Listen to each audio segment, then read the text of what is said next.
Vande Nijananda Savitam Shri Nandanandan Vande Shri Hari Katha Gaudiya Vaisnava Vinavana Manoharam Omangalam Charandasya Gnanjana Saka Chakshurmai Tamina Tasmai Shri Gurave Namah Jaya Jaya Sri Radhe Shyam. So this Sunday Satsang, July 9th, Sunday Satsang, 2023, question and answers. Big turnout, several hundred people have come to Satsang. They are uppercut. Uppercut. Uppercut, Leelas are happening together. Hari Vaisnava, it's not manifested yet. Waiting for the next Shrishti. Shrishti means manifesting, doesn't mean creation. Krishna manifests the jivas in this Maya Jagat, and they become unmanifest and manifest time and time again. So what's the question? Maharaj, Two guys. Yeah. They say so many differences between that Nitya Leela, Nitya Vrindavan, like as you said, there's no birth and no demons, like some differences, some categories of differences. That means there is a different realm. There also exists a different realm, maybe which is very far away from this realm. But simultaneously, unconceivably, they may be same. Something that is very not clear. What is the difference between Prakat Leela in the material world and Abrakat Leela in the spiritual world? Is that the question? Yes. First. Well, one is there's a mixture of the Maya Jagat with the spiritual energy. But in the spiritual world, there's no touch of Maya Shakti there. Just like when Krishna manifests this Leela Vrindavan, there's material energy and spiritual energy mixed. But in the spiritual realm of Goloka Vrindavan, there's no material energy. So it's like Gita says, Avajanti Mamoda Manusham Tonashita. Fools think that when I take a human form, I'm a human being, but I'm still transcendental. So the Dham, and because that's what people even say, they go to Nanagram on the Yatra, they say, is this Nagaraj's palace? Is this Radharani's palace in Varsama? It looks like a big palace. No, that was built 100 years ago. Radharani's palace, everything manifested when they were here and unmanifested when they left. There's no archaeological remnants. Like in Dwarka, off of Dwarka, you go in the ocean, they find some palace, they say it's Krishna's palace. But Krishna has 16,000 palaces. Where's the other 15,999? They went under the water in Dwarka, west coast of India. They found a palace under the water. Is this Dwarka? But where's the other 16,000 palaces? So that's just some king's palace got flooded out. They try to make it sound just for faith. But Krishna manifested and took and made it all disappear. Like a magician, now you see it, now you don't. See a rabbit in the hat, then rabbit disappears. So, Holy Dhamma's here, because people say, is this Nagaraj's palace? No, this is a temple built 100 years ago. So that's the difference. In the spiritual world, it's Shit Shakti, it's Swarup Shakti. There's Sandhini Shakti in the spiritual world. Here it's to make sure it's Sandhini Shakti and it's Maya Shakti. Just like, for example, the proof of that is very clear. When Krishna was born in Vasudeva and Devaki's son, and then Vasudeva took his son to Gokul and switched him for the daughter of Yashoda, who was named Yogamaya. They brought back that daughter, so she was Yogamaya when she appeared in Gokul as Yashoda Nandaraj's daughter after Krishna. She appeared after Krishna on Navami morning. So Vasudeva took that girl back, and then Kansa heard that the eighth child was born to Devaki and Mathura. So he went to grab that girl and kill her. It was predicted to be a son, but it wasn't a son, it was a daughter. It was a girl. So anyway, so he went to kill her, and she became Mahamaya. So she was Yogamaya. She's Yogamaya, but in the hands of Kansa, who's in Mathura, is in the spiritual realm, Prakat Leela, Vrindavan, Prakat Leela Krishna. Yogamaya became Mahamaya. So there's an interplay of two Shaktis. Yogamaya and Maya Shakti are side by side. Like one unit in your car can make AC, and the same unit can make air conditioning. You have, in your car, you turn a button, it gets heater in the winter, and turn it the other way, it gets you cooler in the summer. It's the same ducts and the same vents and the same motor, but different function. So in this world, there's an interplay of Yogamaya and Mahamaya, both acting in Prakat Leela Krishna. Well, in Prakat Leela, there's no Mahamaya, it's all Yogamaya.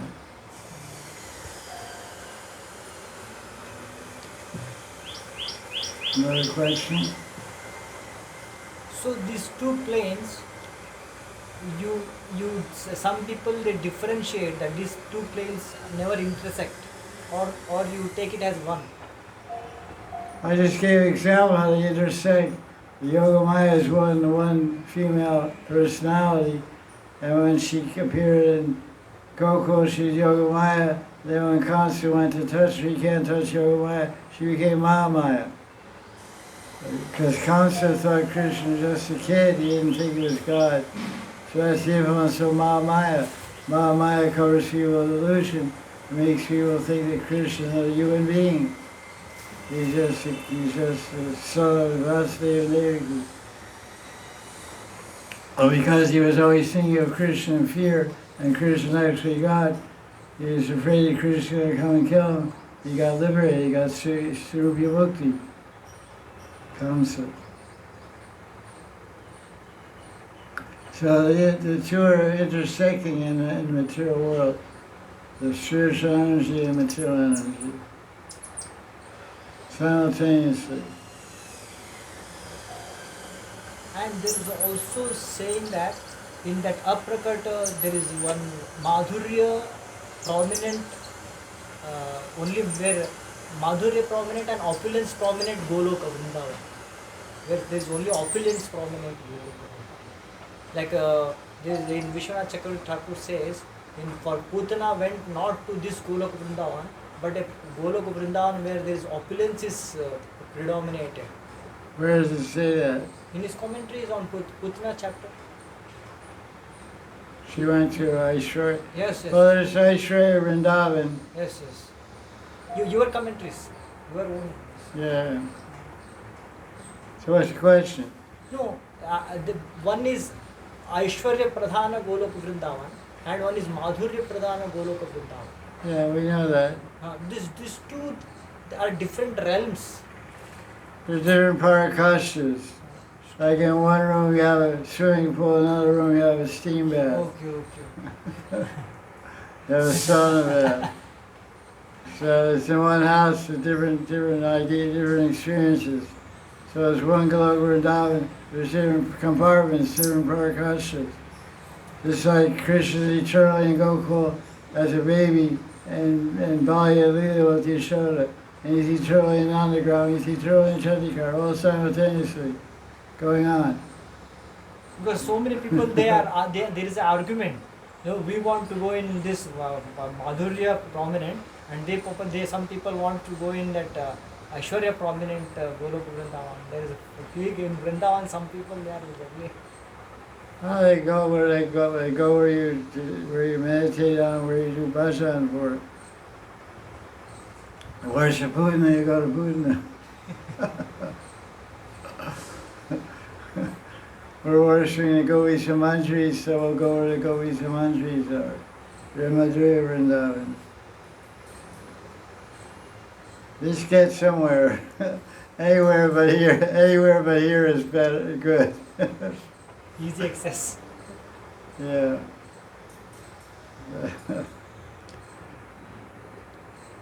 Love Vrindavan, this Vrindavan, that Vrindavan. Maharaj, Yeah. This Bharat Muni has written Natya Shastra, Yeah. and he has given all these symptoms and this anubhavas, bhavas, everything. Yeah. And how do we differentiate them with Rupa Goswami's explanation? Well, the question is, Bharat Muni did compile a Shastra, Natya Shastra, because Brahma met with Bharat Muni and said, how will people in Kali Yuga understand the Upanishads? The Upanishads and Vedanta Sutra, people won't understand it. We have to make this philosophy easy for them to understand. So we have to make it plays in movies. You know, like people see Radha Krishna movies and they know about Krishna Lila. They see Ramayana movie and they know about Ramayana. So Brahma taught Bharat Muni, I think it was Brahma or Indra, I think it was Brahma, taught Bharat Muni all about Natya. Natya means drama. Because before this drama, in other yugas, drama wasn't very prominent. So through drama, through Natya means dance and singing and drama plays, like what we call movies today, cinema. Through that means they would teach the Vedantic wisdom, the Upanishadic wisdom to the people so the people could be benefited. So based on Rasa Shastra, Rasa Tattva, it was revealed in the Bharat Muni's explanation of Natya Shastra, was adopted by Rupa Goswami, but modified to apply to transcendence to Radha and Krishna. Because there's differences, you know, they have, in Natya Shastra, they have Sneha, Man, Pradaya, Rag, Anurag, and Bhav. But they don't have Mahabhav. Okay. Differences are there. So Rupa Goswami introduced other things. I read somewhere, I can't remember where, Rupa Goswami introduced more aspects. He expanded the concept of rasa, experiencing rasa and tasting rasa.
Let's see if it's here in this book.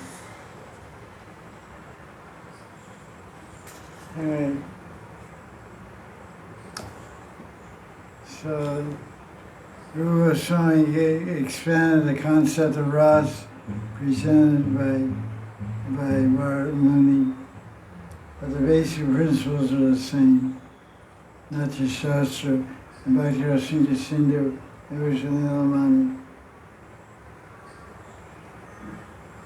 You have Sairati, you have Evav, Anubhav, and Sanchari Bhav and Sadhya Bhav.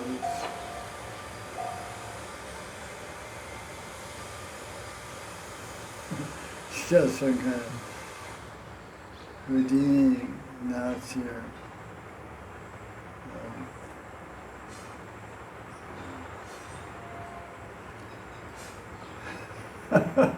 I'll tell you because another question. You ask all the questions today? You have a question? Maharaj, Yeah. this the prema, energy prema, it is transferred to eyes. Is it something like actually some waves or something like that is transferred? No, it's because in this Prem Sampu, Ask you, the next time you fall in love with a girl, ask how it happened. I said, next time you fall in love with a girl, ask how it happened. Was it transferred through the eyes, or through a SMS message, or what? We'll be observed, we will not be able to analyze. We are lost in love. The question is, how is praying transferred? Generally, it's instilled in the heart from a Nitya Parishad in the spiritual world. Like Krishna Rani, Guru Manjari, Radha Manjari, Lita Vishaka. Bhakti Sindhu, the Guru Goswami talks about 3 ways to get Bhava Bhakti without doing sadhana. One is called Alokadan, by glance. Aloka means glance. A prema bhakti, bhakta makes a sankalpa and says, I want to give love to this person, and glance at the person. And then if the person is receptive, then that glance of that prema bhakti, Siddha Purush, will transfer love from his heart into the heart of the prema patra, kriva patra. The kriva patra of his aloka, it's called alokadan. Another way is vachikadan. Vachika means the person says, Blesses the person. with his words or her words, I bless you, you get prema.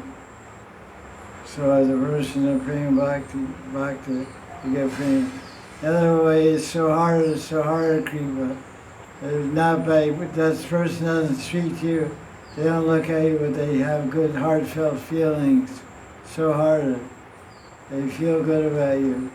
And they pray to Krishna on their own, and they think, may this person, they radiate from their heart, may this person get prema. And that person gets prema. This is without doing even any sadhana. This is possible. This is the power of great devotees. There aren't too many devotees like that in the world. But you can hope to. That's why I often say, whenever we meet devotees, we should always pray for mercy. Because one devotee we may meet may be a great devotee, and they may not look at us with a consent or desire to give us prema. They may not say words which give us prema, vachikadan or lokikadan, but after they leave us, they may think, that Krishna person is very nice, please bless them with prema. And it's rare, it's very rare, obviously. But even Bob, what is speak of prema? This is actually Bob, attaining Bob, which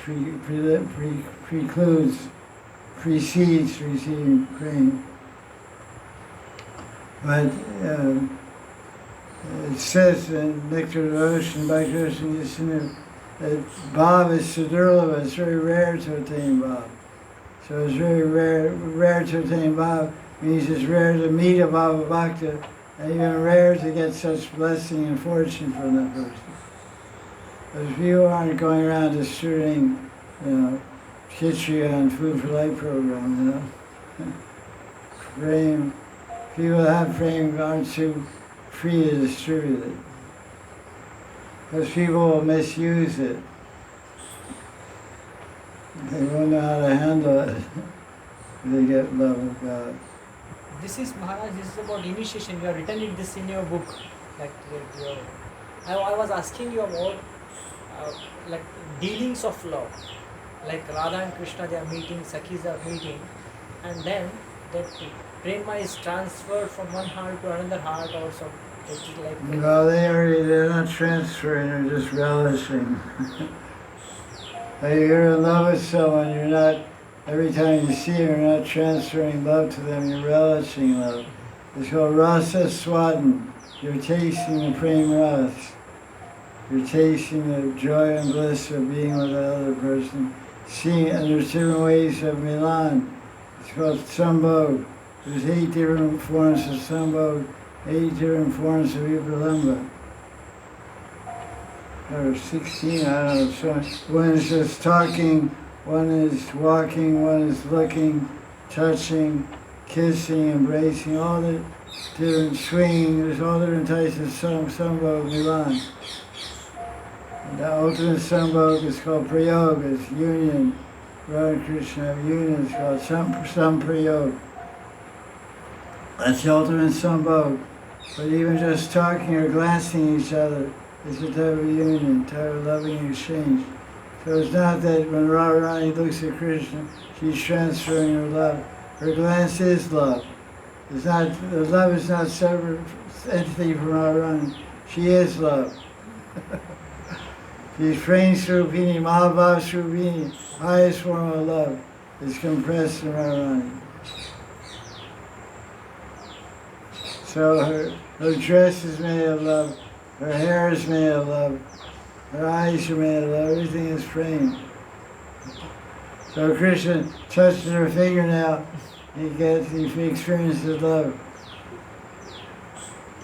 Radha Sundari, it says, Krishna's greatest joy is to offer obeisance to Radharani's lotus feet. Just to pay obeisance and touch her feet is the greatest happiness.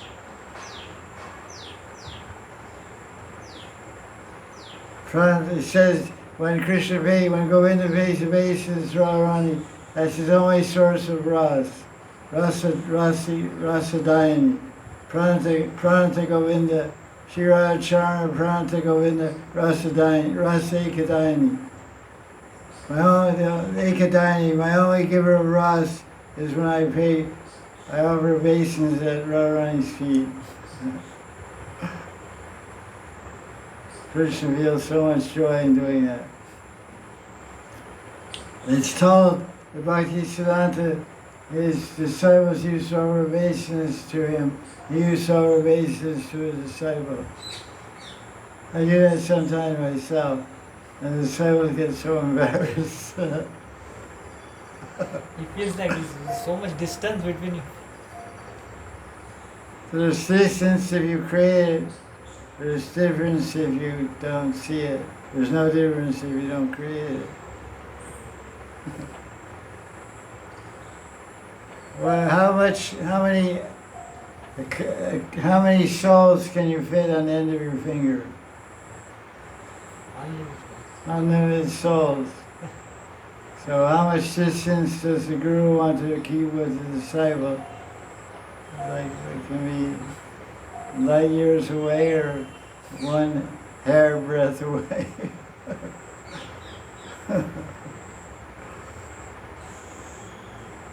It's a matter of vibration. It's hard. It's not about physical proximity, but vibration of the consciousness and heart.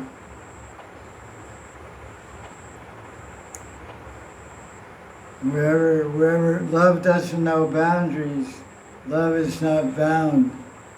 So love goes everywhere. Sound, like they say, sound travels everywhere. I'm in the house making sound, you're out here, you hear it. You can't see me making a sound, but you hear the sound. So the vibration of sound has such power. Sound goes around corners.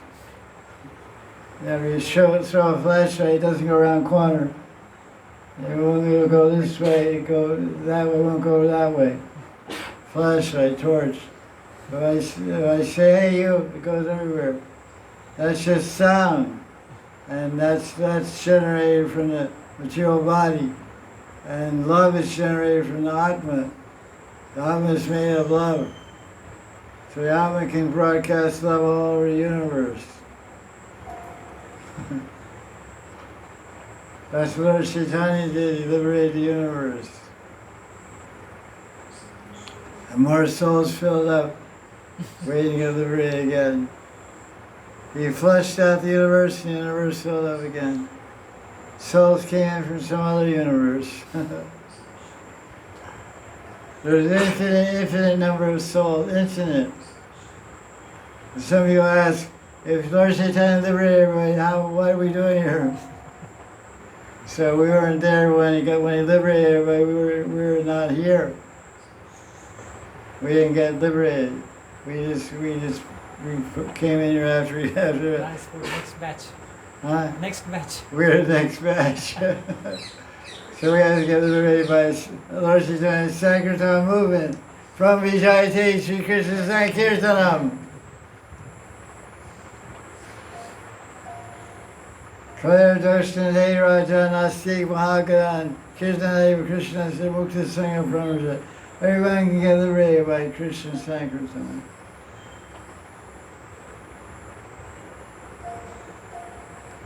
Hare Krishna.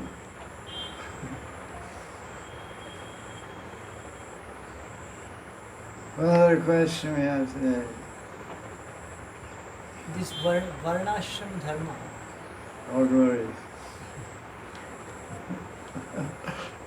This Varnashram Dharma, there is some love between the father, mother, children. That's good. Do you think that love and this Radha Krishna is that spiritual, that Shuddha Sattva is same?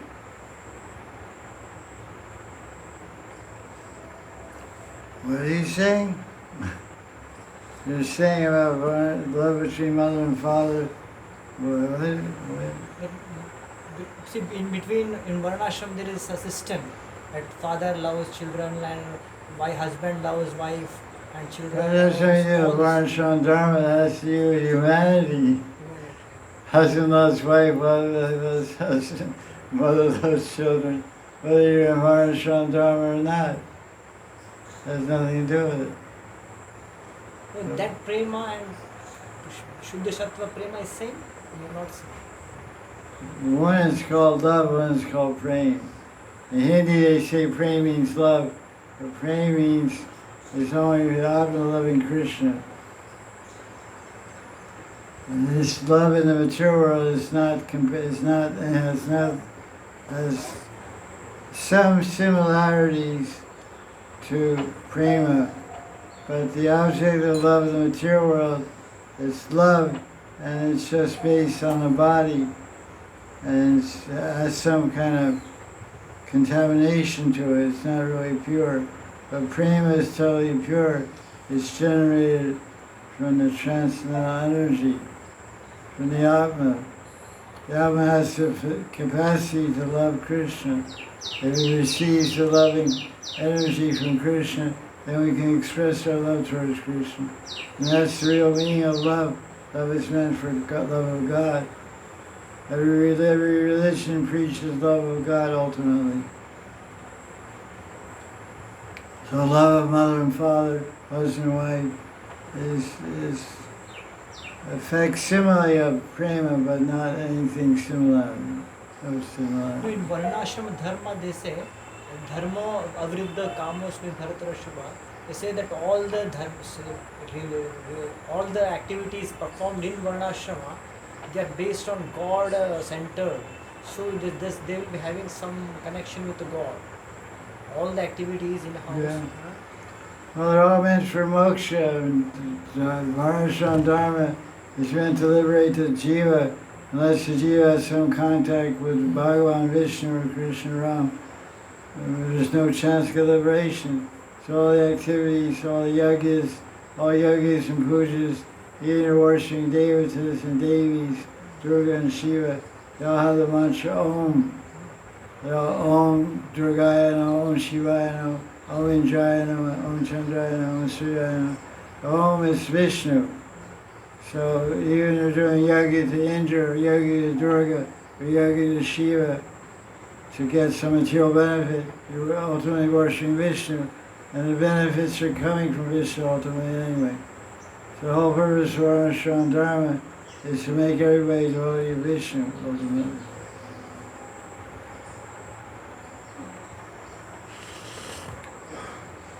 What is your question? I don't know what your question is. This because this Varnashrama is related to Krishna and this Vishnu. I considered that this love with the Varnashrama Dharma, that love is also spiritual. No. The love of mother and father is not spiritual. Spiritual means Krishna. To the degree they follow that dharma of Varnashrama. Well, the end result of Varnashram Dharma is moksha to Vaikuntha. So that love ends up there. But most people in Varnashram Dharma, they get lost in calm. Calm and moksha. I'm not moksha. I'm saying they're following Varnashram Dharma, which the ultimate goal of Varnashram Dharma is moksha. Dharma, artha, kam. So most people, they worship God or devatas or deities, and they get art, they get money, and then they enjoy, and then they die and then do it again, and then they never get to moksha. So all that love for husband and wife just keeps them in rebirth. It keeps them in samsara. So Varnashram Dharma is meant to liberate one, but most people get attached to the calm and don't get moksha, so they take rebirth samsara. So the ultimate good result of Varnashram Dharma is moksha, but 99% of people that follow Varnashram Dharma take birth again. Because they get attached to calm, to enjoyment. Indian people, you could say for example, they do all kinds of good dharma. They got a nice husband, nice wife, nice kids, nice money, nice body. They say, hey, why you get liberated, man? This is a good deal. And they take 7 births, 7 times married to the same lady. They go around the fire 7 times. It means they're signing a contract for 700 lives, 700 years. Every life, 100 years. 700-year contract. That's a long contract. It's a lot of travatis you gotta roll. 700 years worth of travatis. Should we try to abolish that? No, the question is try to abolish it. You can't abolish it because Krishna says, the question is should we try to abolish the Varnashram Dharma? You can't abolish it because it's eternal. It's created by Krishna in the 4th chapter of Gita. Chaturvarnya Mayasha Sanguna Karma Vagasha. Krishna said, I established the 4 varnas. 4 social orders are there everywhere, even in Russia. They have intellectual people, they have warrior people, they have business people, and they have laborers. This is Varnashram. This is Varna, 4 Varna, Chaturvarnya Mayasha. This material energy is divided in the 3 modes of nature, which manifest human society as 4 Varnas, 4 social orders. Italy, Russia, America, everywhere. There's intellectual class, there's warrior class, there's business class, there's labor class. Right? So like actors, what class they come in?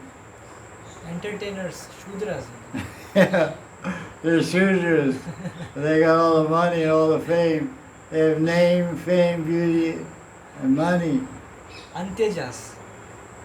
Yeah, maybe Brahmins also. They are like in between, like outcast people. Generally, caste people, they don't take up profession of entertainment. Yeah, well, tell you everything is ulta upside down.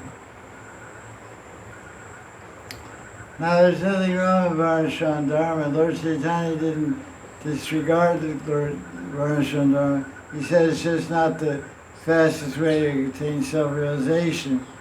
In the Ramananda Sambhag, Madhya Chapter 8, he said Varnashram Dharma is external to what he came to give. Lord Chaitanya came to give Gaudiya Vaisnava. So when Lord Chaitanya asked Ramananda Rai, how does a human being attain the goal of life? He said, follow Varnashram Dharma. He said, this external, go higher, go further.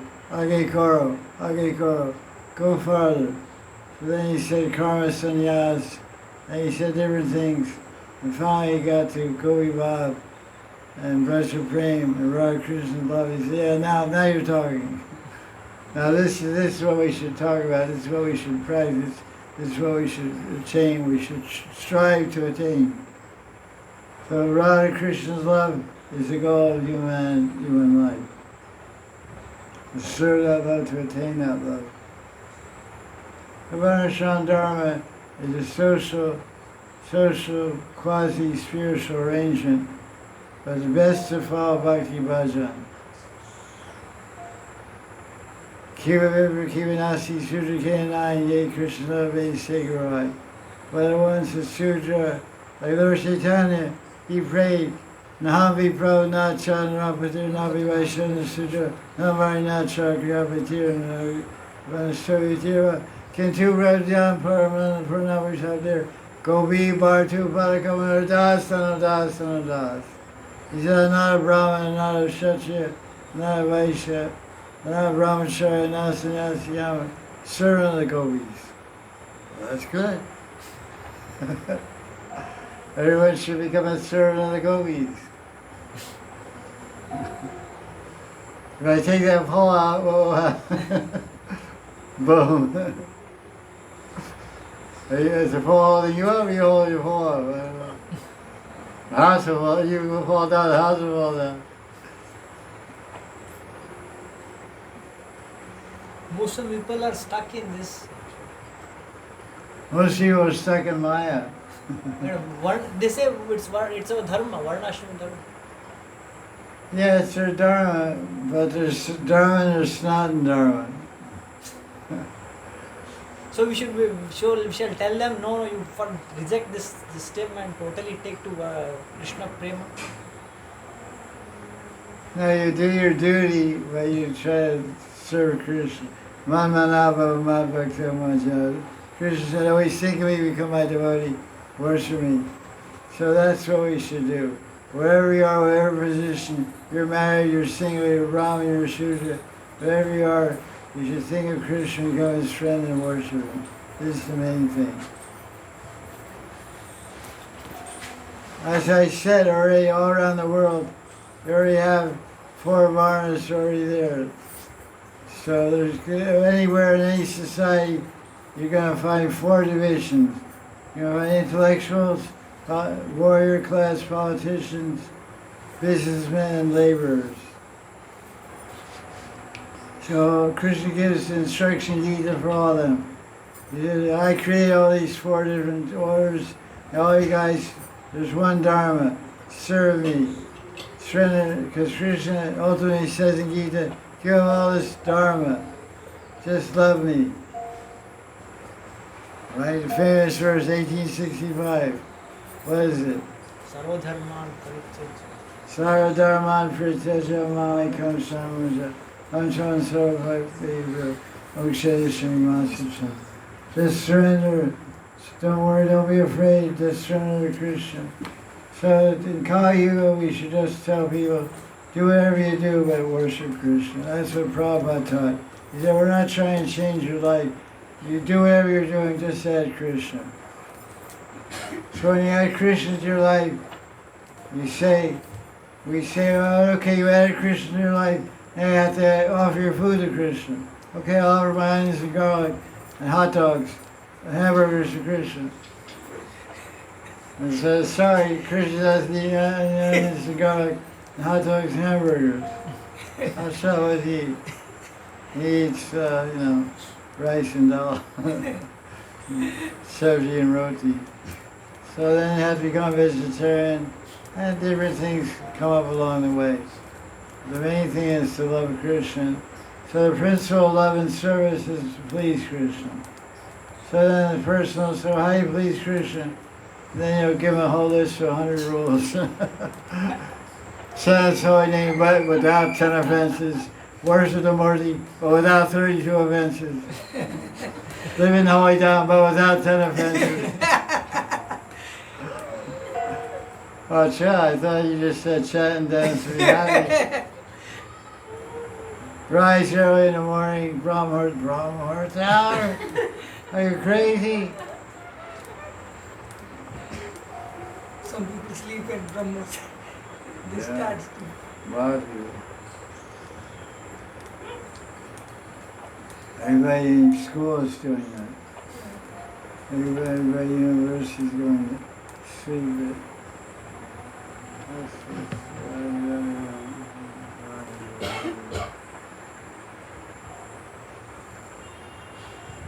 Very sharp, very sharp.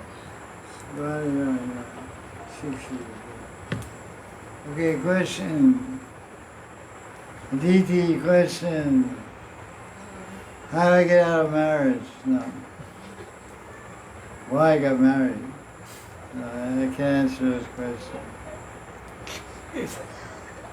What's the question? Maharaj, I had one question. Are there any instances in the lives of Goswamis or their followers in that line where they seek protection from Narasimha Bhagwan? Any place? I can't hear what you said. I don't know what you said. Are there any instances in Goswamis and their devotees and disciples? They seek protection from Narasimha Bhagwan because in ISKCON, Narasimha Kirtan is Narasimha Arati is sung every day for protection of deities and all. I've heard some issues have happened in the beginning. Narasimha Bhagwan is certainly not one to mess around with. The question is Narasimha Bhagwan, do the Goswamis recommend praying in Narasimha Bhagwan for protection? They don't really recommend it directly, but there's no harm if someone wants to pray to Lord Narasimha to protect him. Because, I sometimes ask the question, did Prahlad Maharaj pray to Narasimha? Narayan. There wasn't any Narasimha, it didn't exist. So he couldn't pray to Narasimha. Did he meditate on Narasimha to save him from danger? No, he did meditation on Vishnu. Because Vishnu came as Varaha to kill Hiranyakashipu's brother. The uncle of Prahlad Maharaj was bumped off by Varaha. So he knew that Vishnu comes in different avatars to protect his devotees. And he was a Vishnu Bhakta. Sharanam Kirtanam Vishnu Smaranam. He prayed in 7th canto of Prahlad Maharaj. So Prahlad Maharaj, he was a Vishnu Bhakta, so he remembered Vishnu. So you're saying some people have Narasimha Arati. That's okay, there's nothing wrong with that. But it's not, the Goswamis don't tell us to pray in Narasimha for protection. Because for a devotee, like a man has a wife, he usually has one wife. Hindu marriage and most Christian marriages, they have one wife and that's for life. So we have Ekishtadev. Like we say Ekishta, Ekavishta, and Eknishta. We should have Nishta in our Ishta and have a Vishta to attain our Ishta. A Vishta means desire to attain, cherished desire. So our everything is Krishna. It says, Jivara Swarupai Krishnara Nityadas. The nature, Swarupa Jiva is Krishna Das. Doesn't say Narasimha Das, doesn't say Narayan Das. This is the teachings of Lord Chaitanya and Chaitanya Charitamrita. Jivara Swarupai Krishnara Nityadas. So we're servants of Krishna. So Krishna's our master. So the servant in the house, he gets everything from the master. He gets his food, and shelter and clothing from the master. That's called his maintenance. If he's sick and he gets his protection from the master, he gets his medicine from the master, everything from the master. He has one master, he lives in the house, he does his service, and he gets everything. So we have one master, Ekala Ishvara Krishna, Arasabhya Britya. Ekala Ishvara Krishna, Arasabhya Britya. There's one Ishvara, one master, Krishna, and everyone else is a servant of Krishna. Arasabhya Britya. Sabhya Britya means everyone's a servant. So we don't have any separate need or necessity to offer Sringarti. There's no harm in it, anyone can do it. If they have a custom to do that. But as far as teaching, the questions asked, this teaching of Sri Goswamis, this is not the teaching of Sri Goswamis or Gaudiya Vaishnavism for that matter. As the Siddhanta Gaudiya Vaishnavism is contained in the books of Sri Goswamis and Chaitanya Charitamrita, basically. The Siddhanta.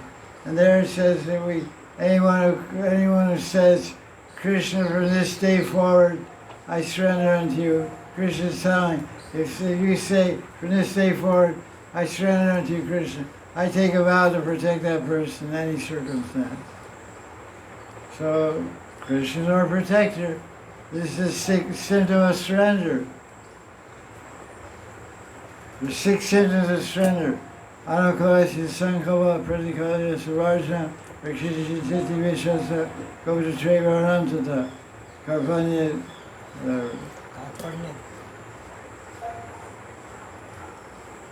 Karpanya Sanrusa. I can't remember. I'll look it up. I forgot his name. Anyway, 6 symptoms. Mane Shunyata. Karpanya Mane. Karpanya Mane. Sadhya Shanakti. Sadhya Shanakti.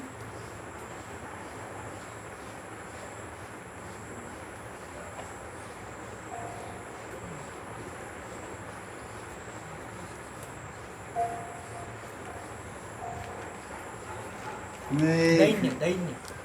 Karpanya Dainya. Yeah.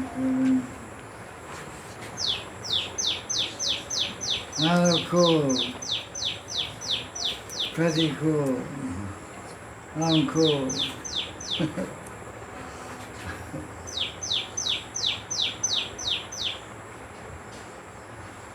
Sweet birdies.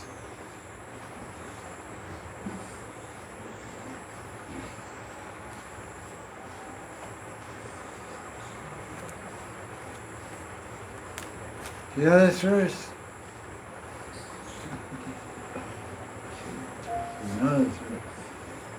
This is Madhya chapter 22, verse 100, and Hari Bhakti Vilas, chapter 11, verse 676, and Bhakti Sandarbha, Anuchet 236. There you go.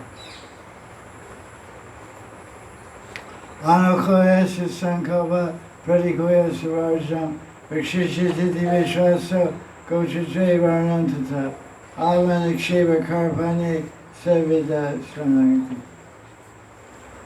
The 6 symptoms of surrender to Krishna are only do what's favorable for pure bhakti, I reject everything's unfavorable to Krishna's pleasure.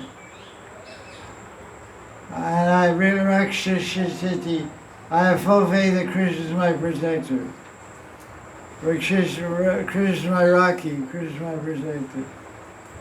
So I don't need anybody but Krishna.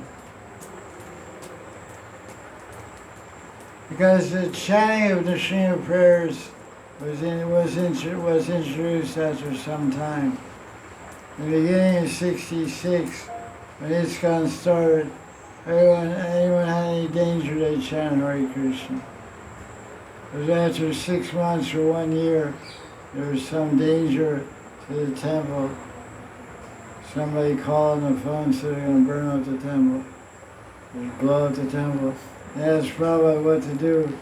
He said you can chant the prayer to Srinivas. The Lord Chaitanya chanted every day in Puri when he took darshan on the Shringa in Jagannath Mandir. In Jagannath Mandir, there's a small temple in the Shringa on the way in to take darshan. So when Lord Chaitanya, it's in Chaitanya Charitamrita, Lord Chaitanya went to take darshan on Jagannath every day for 16 years while living in Puri. And he would stop in front of the Srinivas and say, what would he say? Namaste Narsingaya Praladadadayane Ranyakashi Purvaka Shivatam Kana Kalani Ito Nishinho Bharata Nishinho Yato Yumitato Nishinho Vahira Nishinho Vidaya Nishinho Nishinho Adim Sharanam Pravati. That's what he would chant. It's right there in Chaitanya Charitamrita. But in the prayers there, it doesn't say, and if anyone has fear or danger, they should chant this prayer. It doesn't say that. Well, you can chant, it's okay. No problem. Like generally when people travel, they chant the Srinivas prayer before they go anywhere. But Brijvasis and Brijvasi Bhaktas, when they get in the car, they say Jaya Jaya Sri Radhe. The rest of the day was Radharani and Krishna.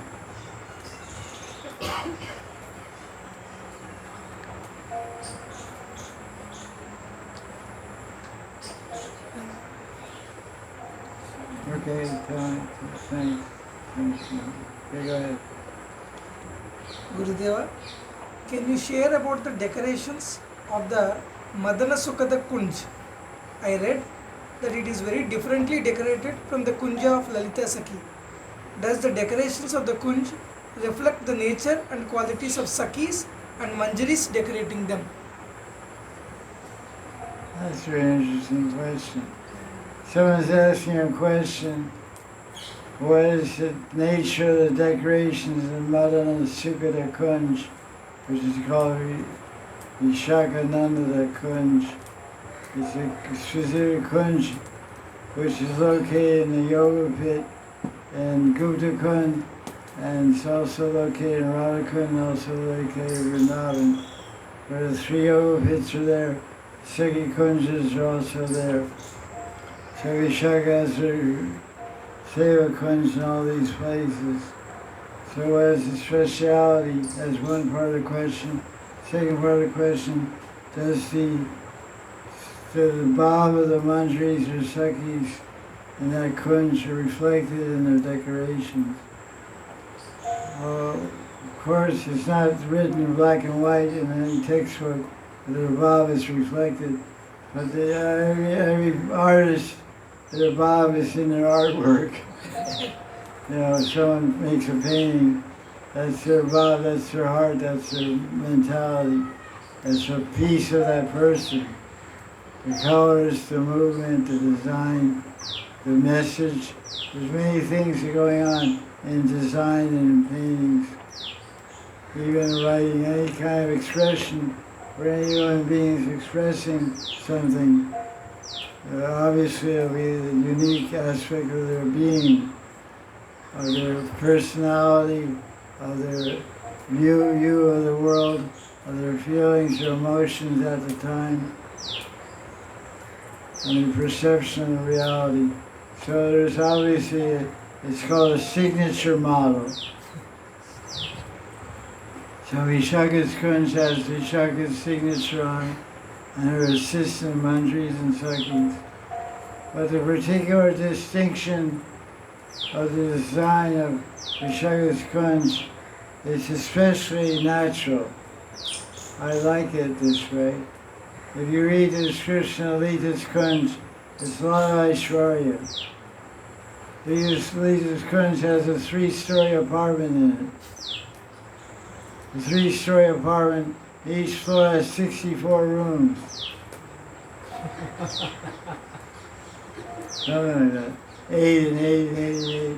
And the top floor It's an open-air balcony. The third floor is open-air balcony with a roof over it, and pillars like here. We have a roof where you can see. So this is the balcony. This is like the balcony of Lita's palace. There's columns, and she has. This is her panoramic view of all Radha Kunda. It's like a skyscraper of Radha Kunda. And it's all jewels and everything. And when you read Vishaka's Kunj, Madan, it's called Madananda. That Kunj which gives the bliss of intoxication of erotic love to Radha and Krishna. Madananda. The bliss of erotic loving pastimes is provided in Vishaka's Kunj. It's just described, there's 4 chambak trees in 4 directions. And there's just some sculpture in the middle of the Kunj, there's some sculpture shaped like a lotus flower out of some stone or jewel or something. Well, everything is just vines and natural. Real nice. Like this. Take away the house. So you can read in Bhavanasara Sangra or go into the Amrita. You can read more about Vishaka's Kunj. Or you can join the Advaita Parivar and get an entrance ticket there. And you do seva there and you're through. Vishaka Seki Ki Jai. That's a nice reminder. I'm going to take a break now. I just drink more water.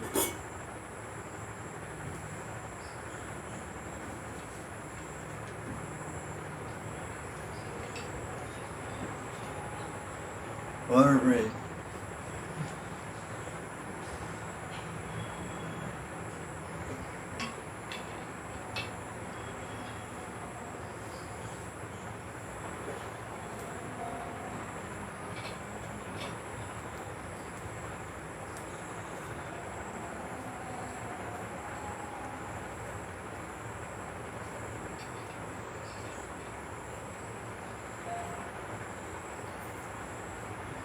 There's a family bottle.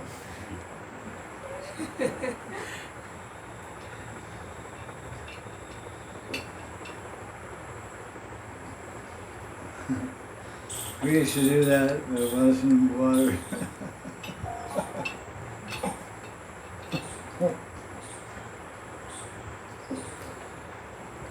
Maybe 50 years ago. Life was different then. Very, very different.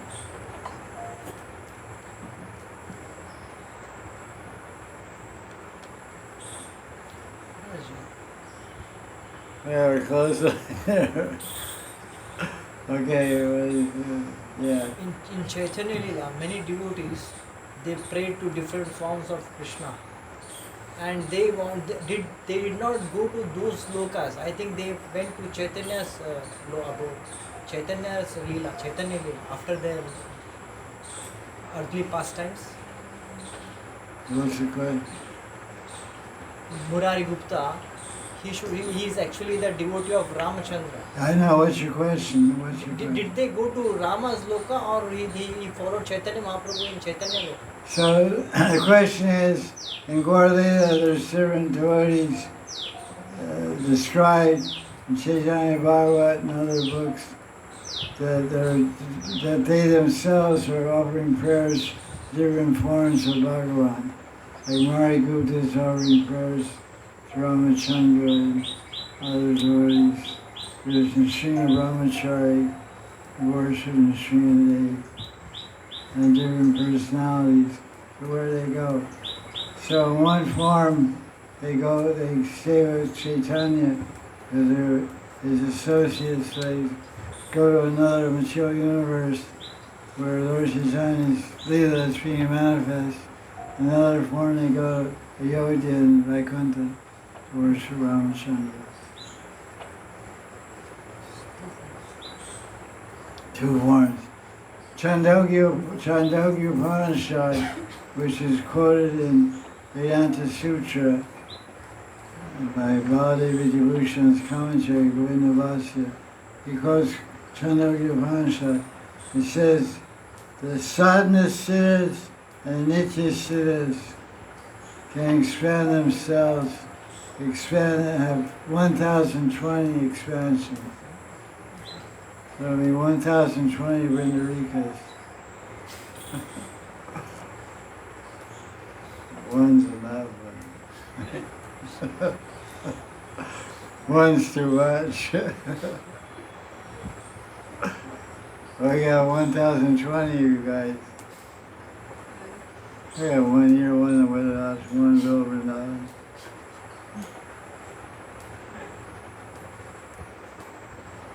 So no problem being in Gaurlila and Ramlila Krishna.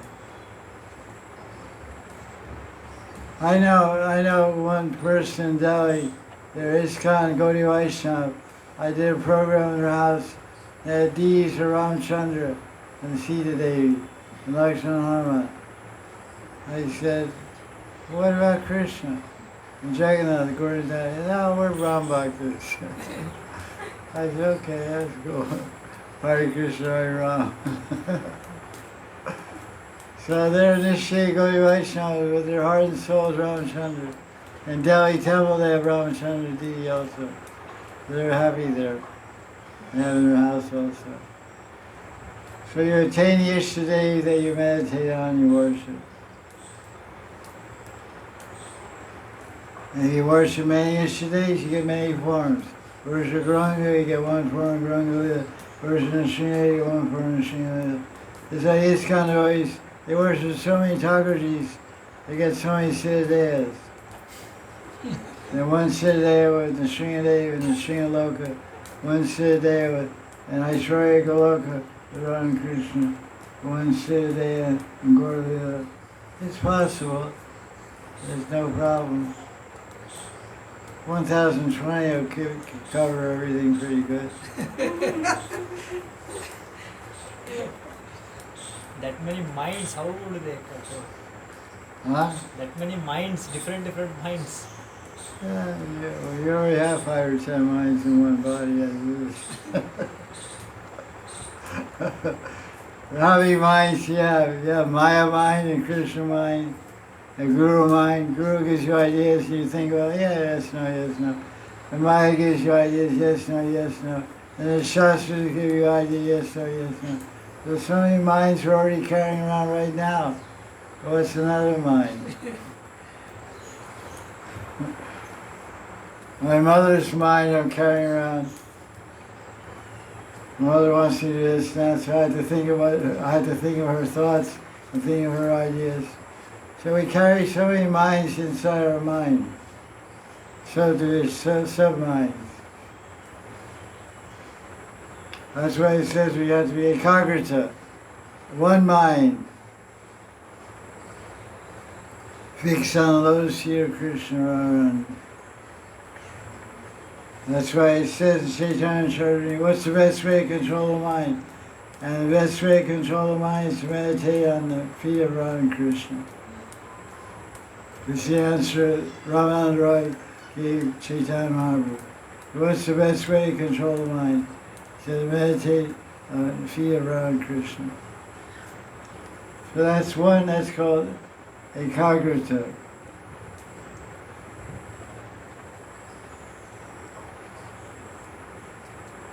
Fix the mind.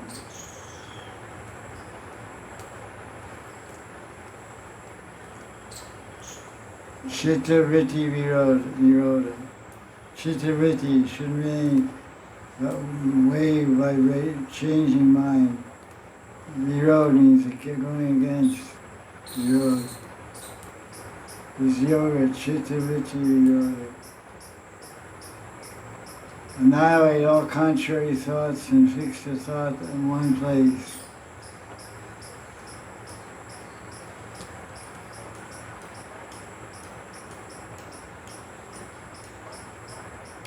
Like this nice verse in Radharasa Sudhini, verse 259.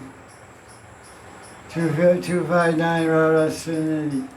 He says, I worship the best of mantras, the Hari Krishna mantra.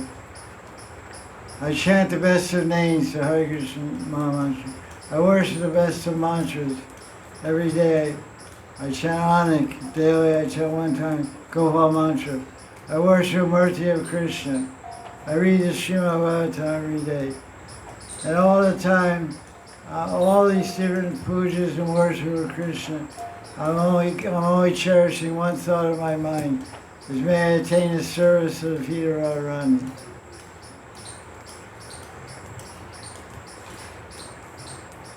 Sri Radha Charan Seva from Vidya. Sri Radha Charan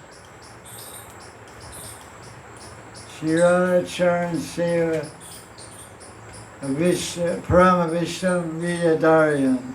I'm holding in my heart Vidya Dharyan, holding in my heart the cherished ambition to attain those who are on.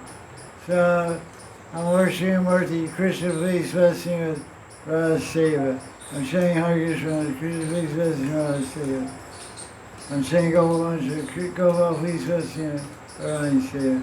Gopi Jana Vallabha, the Gopi Vallabha, that Radharani, please bless me with Radha Seva.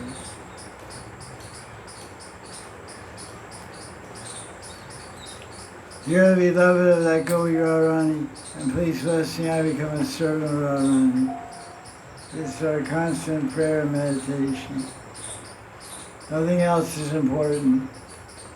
Nothing else has meaning.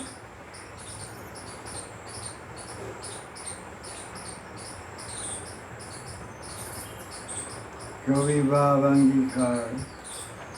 Ateva Gopi Bhava Angikar. Lord Chaitanya said, certainly we should accept Gopi Bhava.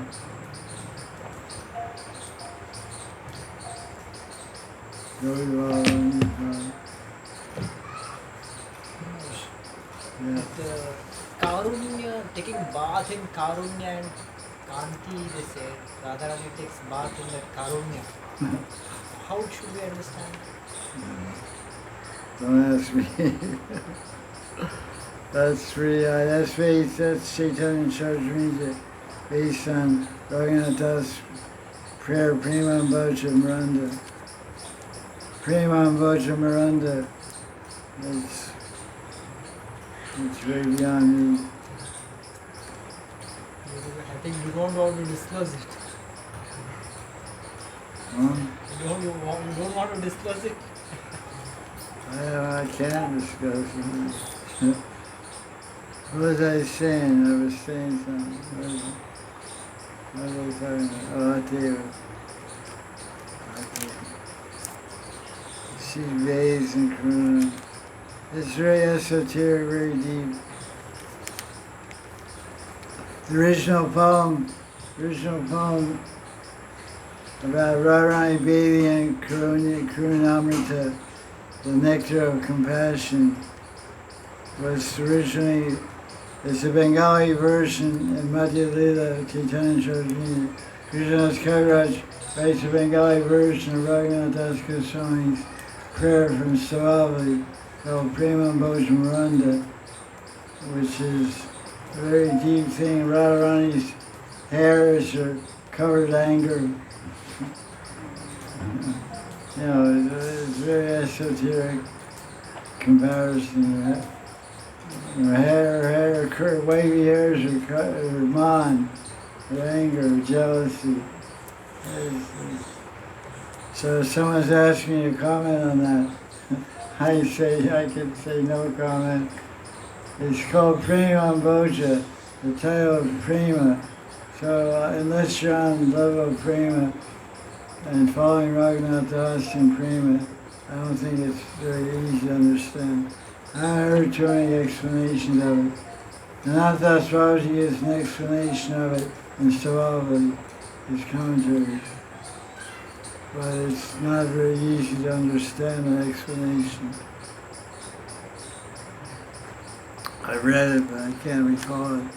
It's beyond my ID card.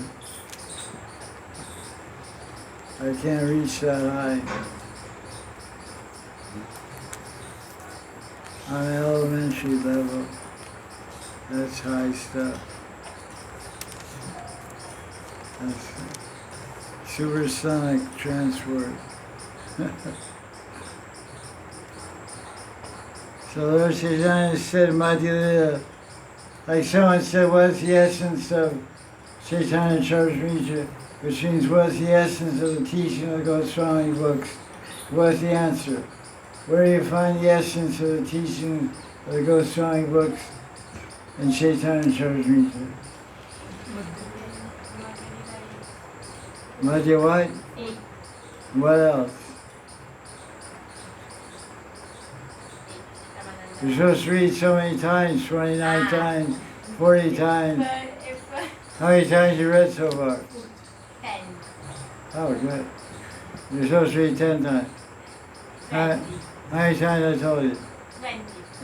Okay. That's good. You like it? So Adilila chapter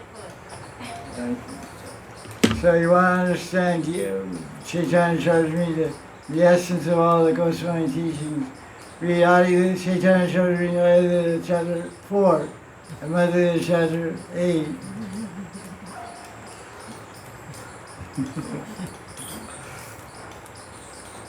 So in that chapter 8 of Madhya, Ramananda Samvak, verse 228 and 229, Lord Chaitanya hears from Ramananda Roy how to attain the goal. What is the goal of life? The goal of life is Gaudiya Vaisnava and Siddhanta. Huh? What? Siddhanta, what's this? It's sadhya, Radha Kunda stuff. Maybe, but maybe not. This verse 228. Madhya chapter 8, Chaitanya Charitamrita.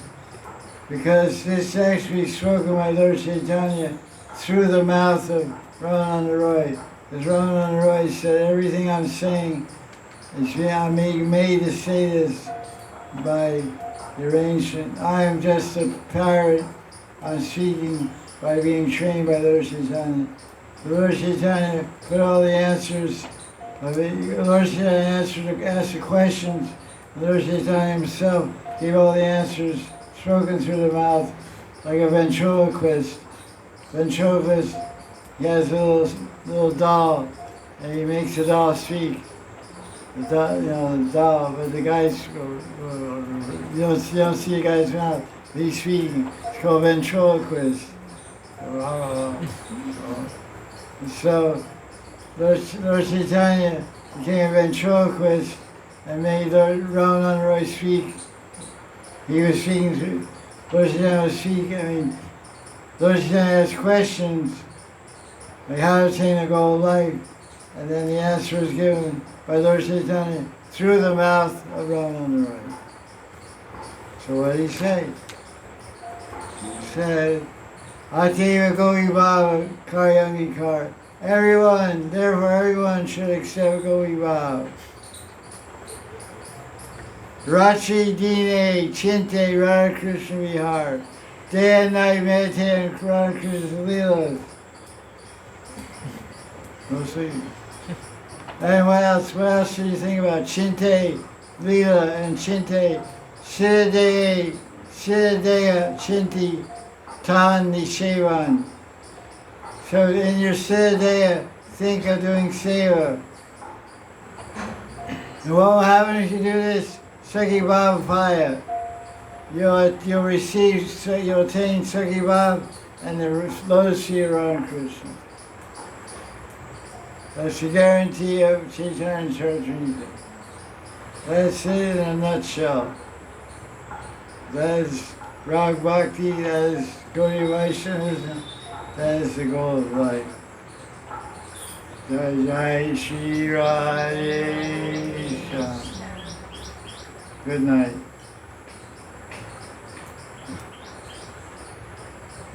You shall go. Ganapati Baba.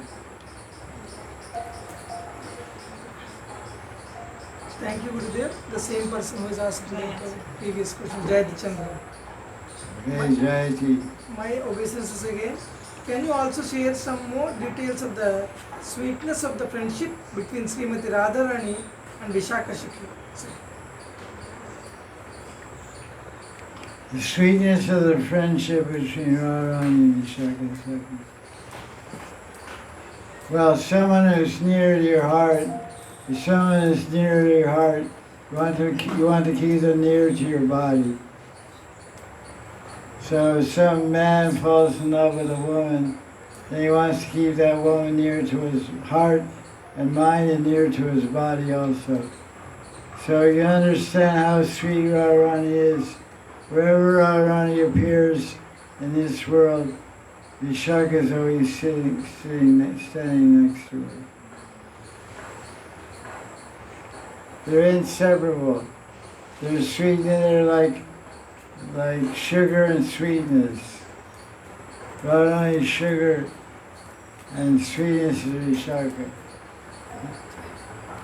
You can't separate sweetness from sugar. You can't separate Radharani from Vishaka. They're so same. They're born the same day, the same time, the same place. They're both born in Barsana area at 12 o'clock in the afternoon on Bhadra Shukla Astami, Bhadra Maya Shukla Astami. And Radharani is a little afraid of Lalita. It's described in Savabali by Raghunath Das, Lita Viti Manani. Radharani had a fear of Lita Viti. She goes into Man. She shows Krishna unfavorable mood out of fear of Lita Sakhi. But Vishaka never caused any fear in Radharani. So Vishaka is a trusted, intimate friend of Radharani. And the sweetness of the relationship is depicted in Govinda Lilamrita. And there's a very nice prayer the Tulsi Manjari, the main Manjari of Vishaka Sakhi is Tulsi Manjari. Tulsi Manjari is another name for Rati Manjari. It's Raghunath Das Goswami, is called Tulsi Manjari. And he wrote a prayer in Savavi called Vishaka Nandana Stotram. That prayer which gives bliss to Vishaka. So one might think that this is a prayer about Vishaka, but this is Vishaka's prayer to Radharani. Vishaka's prayer glorifying Radharani. And because it's glorification of Radharani, it gives bliss to Vishaka. That's what it's called. Vishaka Nanda Da. That which gives bliss to Vishaka is the stotra, means a prayer. So Raghunath Das wrote a prayer to give bliss to his Yuteshwari, Vishaka, and the prayer is Vishaka glorifying Radharani. So there you can understand how much Vishaka loves and what the sweetness of the relationship is, as depicted by the intimate manjari of Vishaka Sakhi Tulsi Manjari in Savavali in a prayer called Vishakananda Stotra. You read that prayer by Raghunath Das, and you understand how sweet the relationship is between Vishaka and Radharani.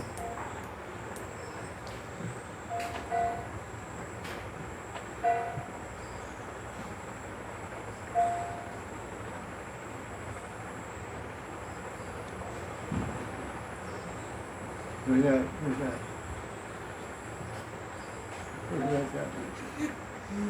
Okay, go ahead. Rahul M is asking a question, Maharaj. Bhakti Rasamrita Sindhu 1.2.16 classifies Vaidhi sadhakas into Uttama, Madhyama and Kanishta adhikaris. Does this classification applicable to Raganika sadhakas too? Raganika sadhakas. The classification in Bhakti Rasamrita Sindhu is adhikari. It means how much, what is adhikar for devotion. There's Kanishta, Madhyam, and Uttam. So what's the question? Yeah, it applies, well, the question is, does this threefold classification apply to Raganuga Bhaktas and also to Vaidhi? Yes and no. Because it's told in Raghavardhana Chandrika, one can start practicing Raganuga Bhakti from the level of Nartanivritti if the person has samskara for Rag Bhakti from last life, or has received special mercy from Raganuga Bhakti in this life. So if the person is just to begin, but generally people take up Raganuga Bhakti after they've been practicing Vaidhi Bhakti for some time and they become somewhat advanced, they come to the Madhyamadikari platform. Our experience, we see that people don't just start chanting Hare Krishna on day 1 and day 2 start practicing Rag Bhakti. It takes some time. So during that time that they're practicing, they're increasing their faith in Krishna. Because the Adhikar, Kanishta Madhyam Uttam, it's not a measure of who's advanced devotee, it's a measure of how much faith they have in Krishna, how much faith they have in Krishna, how much faith they have in Shastra. It's a measurement of the degree of faith in Shastra and Krishna. It's not a measurement of how much they love Krishna or attached to Krishna. Because that's told in Bhagavatam, that Mahabhagavat, described different types of Mahabhagavats. Because the same term is like we say, Kanishta Madhyam Uttam, the same terms are also there in the Bhagavatam. It's called Kanishta Bhakta, Uttam Bhakta, and Kanishta Bhakta, Madhyam Bhakta, Uttam Bhakta. But the definition there is the degree of attachment to Krishna. The one is the degree of faith in Krishna. So the Bhakti Rasa Sindhu is faith. I wrote an article on it. It's in my Facebook. It's called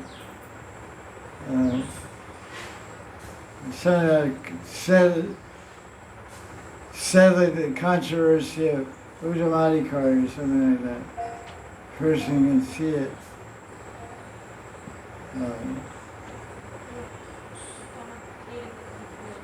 Right? Yeah, confusion.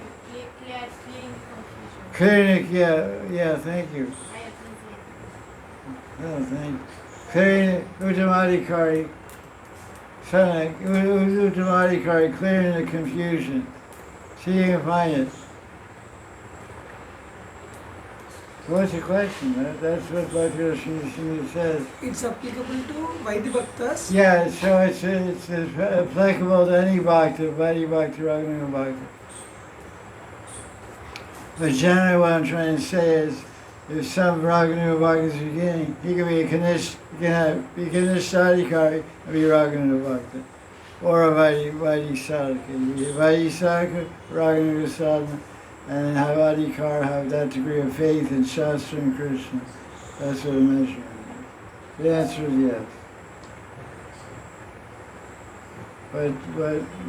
But generally, we see that the person who starts practicing Raganuga Bhakti, they have more on the Madhyam platform, which means they have strong faith in Krishna and strong understanding of Shastra. They can't be swept away very easily. That's Madhyam.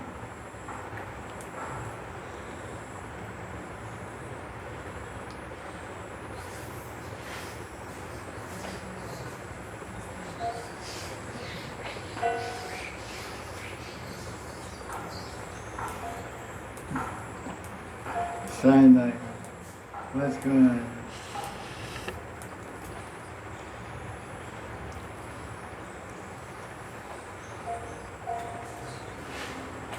Another question? Another question? In the starting phase of the bhakti, they say that leaf, that one side is raga and other side is vaidhi. Like soft, so that shining side, front side is one part of the bhakti. Raga is another part of the bhakti. How they are together? All are together? in the first that Madhurya Kadambini they had explained that one the sprouts Bhakti Lata beach, it comes out into it gives up two leaves, and one side of the leaf is raga and another side of his leaf is Vidhi. How shall we? Well, what's the question exactly? No, both are together. As I understood, I understood that raga and vidhi are together. Well, yeah, I mean, the question is are raga and bhakti and vaidhi bhakti fused together somehow? In the beginning, they're very much similar. Because Rupa Goswami says, one who practices raga and bhakti follows all the vidhi, all the rules and regulations of vaidhi sadhana. Vidhi Nisheda means rules and regulations. So vaidhi sadhana practices all rules and regulations. The main difference between vaidhi sadhana and raga sadhana is the impelling force, is the starting force. Raga is the vaidhi sadhana is inspired by Shastra scripture, and raga bhakti is inspired by taste, by attraction.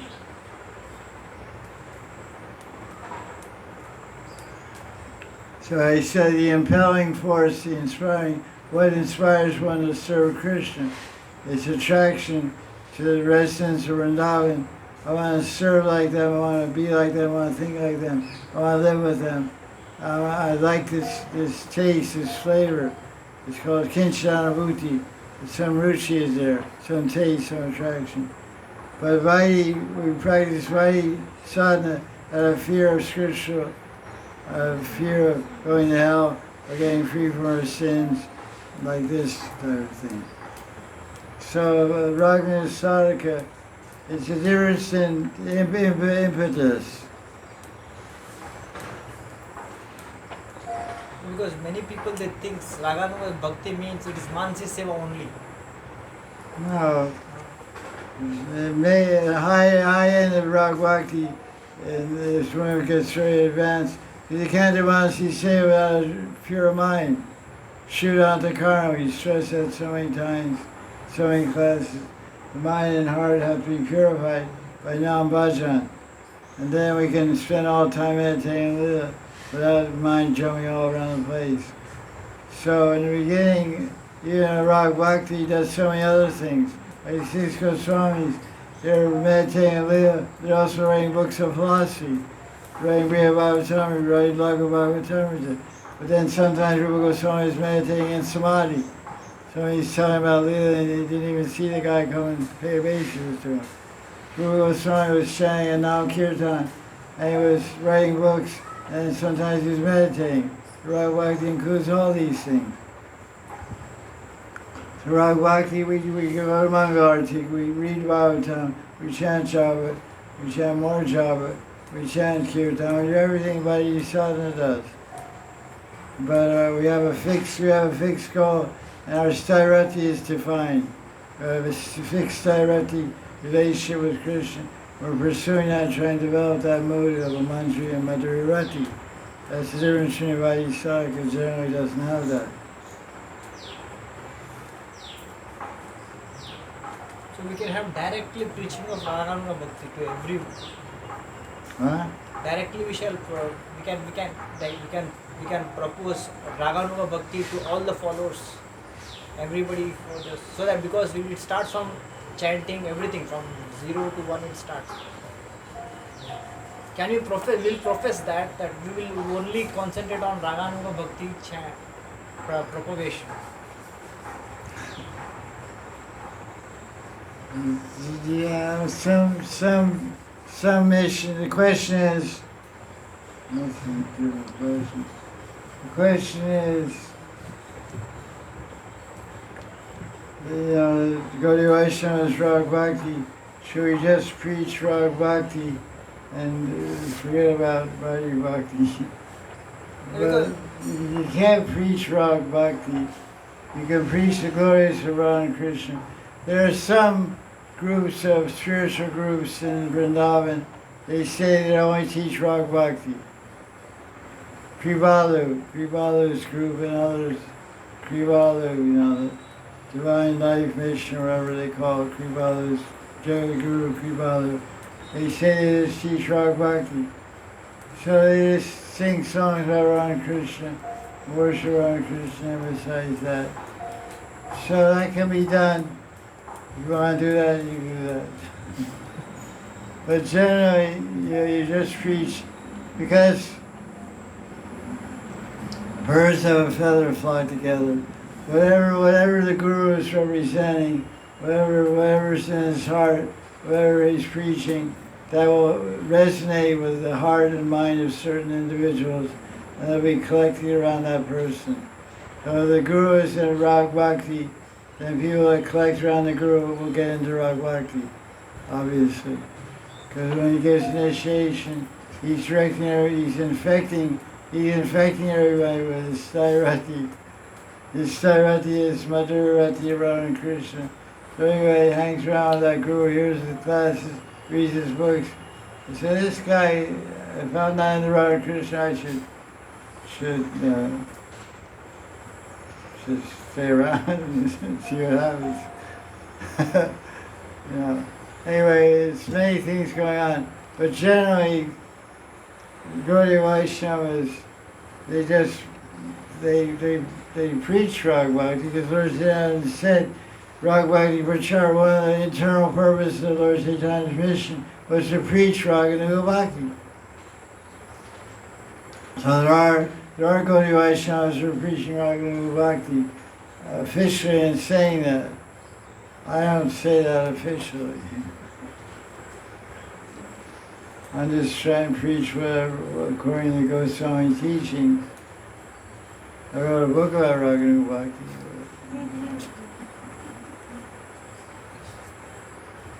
So whatever you're inspired, because you can't say Gaudiya Vaishnava is wrong if he's preaching Radha Bhakti.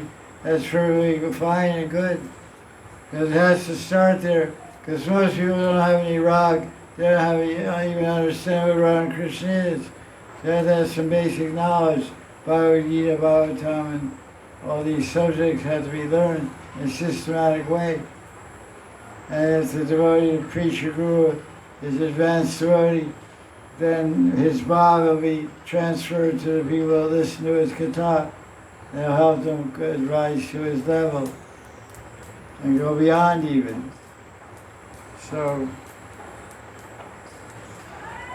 my guru didn't give me any specific, my guru didn't give me an order, preach Rag Bhakti. He just said, he said you should give instruction to the world. He said you should teach the world. What he said is you should teach the world the he's teaching of the six Goswamis. Because he was a master of the teaching of the six Goswamis. So in my own small way I'm trying to do that. Whether that becomes Radha Bhakti or Rag Bhakti, that depends on the individual. What their adhikar is, what their eligibility is. The main thing is get started. Start chanting and studying Bhagavatam and see how your bhakti develops. It begins with an Arthanivritti, Bhajana Kriya, Satsanga, and Adosha Tatasa. You have to develop your faith. What does faith mean? It means faith in Shastra. Faith is defined as belief in Shastra. We have to study Shastra, submit to Shastra, accept the Shastra as true and its wisdom. That's why I always emphasize study. Our whole progress in bhakti is based on the depth and strength of our faith in Shastra. Faith in Guru, that's secondary. Faith in Shastra is most important. It's called Shastriya Shraddha. Faith in Shastra.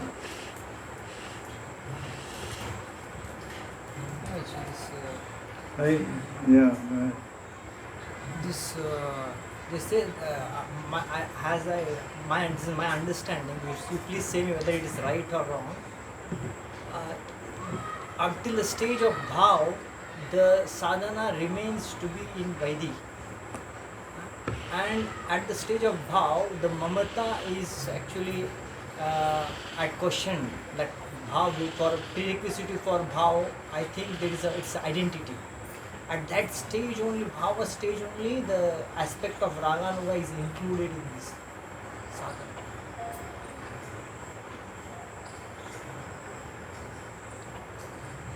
Well, I think your question is, when one comes to bhava, what's the question? Can you rephrase the question? I'm saying, until up to the stage of bhav, a person will not be having any requisite for mamata, ahamata, means identity. Only at the stage of bhav. Mamata means possessiveness. Ahamata, aham, Ah. I. No, I don't. That's not. Because the sadhana bhakti from age 0 to 100, when it comes to bhav stage or asakti, the personality concept comes. Until before that, there is explanation that all our devotion is going to Paramatma, that Paramatma feature of Krishna. Where is that told? In Bhakti Rasamrita Sindhu, I guess. I'll just find out. But it's there. The sentence is there. Madhurya Kadambini, I think this between Madhurya Kadambini and Your question is that until one comes to a Sakti or Bhav, one doesn't have any identity of I. Yes. And that all the devotion is directed to Paramatma. Yes. The problem with this is not that the word, our devotion is directed to Krishna. The Paramatma is superseded by Krishna. When one surrenders to Krishna, Krishna comes in the heart. That's what Diksha means. It says in the Diksha Kai, it says, Doshitanya Siddhanta Diksha, the disciple comes equal to Krishna, Amasama. He comes Amasama, he comes equal to me. And Krishna, Lord Chaitanya is speaking, Lord Chaitanya is Krishna's Rupa. The disciple becomes Krishna Das. So his identity is Ahamta, his identity, I am Krishna Das. This is established in the heart at the time of Diksha, and one begins to serve Krishna. I'm not serving Paramatma. I'm not cooking offerings for Paramatma. I'm not offering arti to Paramatma. My Giraj doesn't have 4 arms. My Giraj has 2 arms. And I'm his servant. I'm his servant in Vaidhi sadhana, I'm serving Raganuga sadhana. My identity in Raganuga sadhana is even more specific. I'm a generic das or dasya of Krishna, not Paramatma. That's the beginning. Rag Bhakti, I become a specific dasya Radharani and Manjri Bhav. I have my own identity. Radharani is not Paramatma. I'm Radha Dasya, not Paramatma Dasi. I don't see that. That's not the teaching I get from my study of the book. That conclusion, I don't follow that conclusion. You have to show me that in the book side. When we gained the end, we're Dasa Krishna. That's what I said half hour ago, we're Krishna Das. That's right, that's our identity, that's our Hamta, I am Das. And it just becomes more purified and more deeper and full. The Hamta becomes Mamata. Sakti becomes Mamata. Attachment means Krishna, your mind. Mamata means your mind. Like sometimes people told me, some disciples say, I feel like you belong, you're mine. I said, wait a minute, let me go.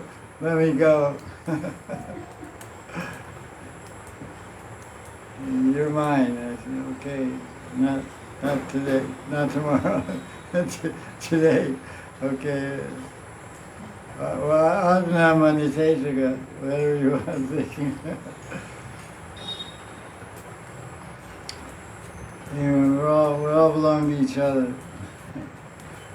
I am you and you are me. We all belong to Krishna. That's our eternal identity. Confirmed. Yes. Birds are also listening to the class. Yeah. Nice bird. Okay, next question.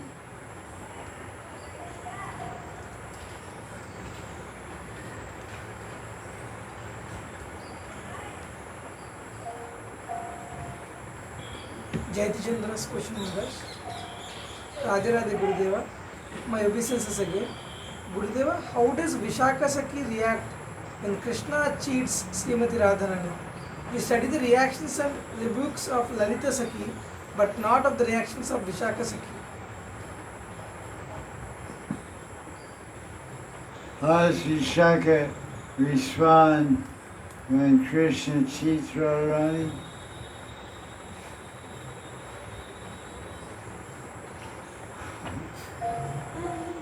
Vishaka means no, without branch. Shaka means branch, and V means without. So there's no branch. So however Radharani feels when Krishna stands her up or cheats on her, Vishaka feels the same way. She's in full empathy with Radharani.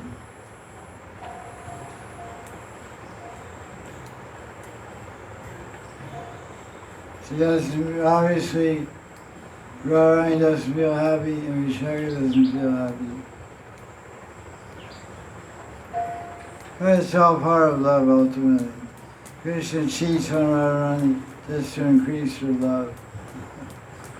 Because who is he cheating with? His main cheating partner is Chandravali. And Chandravali is an expansion of Radharani. So it's another aspect of Radharani.